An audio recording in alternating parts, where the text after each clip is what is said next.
You searched how to buy shares of VSee Health Inc. VSee Health Inc. is a telehealth and remote care technology company listed on NASDAQ under the ticker VSEE, and this video is educational only and not financial advice. To buy any stock, you need a brokerage account, and we use eToro here as a neutral example to show the steps. After signing up, you will need to verify your account with an ID and typically add funds before you can place a purchase. Use the platform search bar and type the ticker VSEE to locate the listing. Choose the result that shows VSee Health Inc. to ensure you have the correct stock. On the stock page, review the basic company information and the price chart to confirm details, including the NASDAQ listing and the VSEE ticker.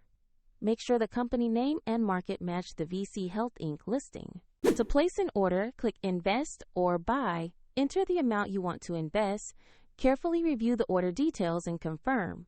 If the market is closed, the order may be queued or executed when the market opens depending on platform rules. If you do not have sufficient funds, eToro will prompt you to add money before the purchase can be completed.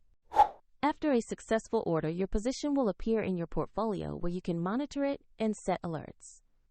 A soft call to action. The eToro link is available in the video description if you want to visit the platform.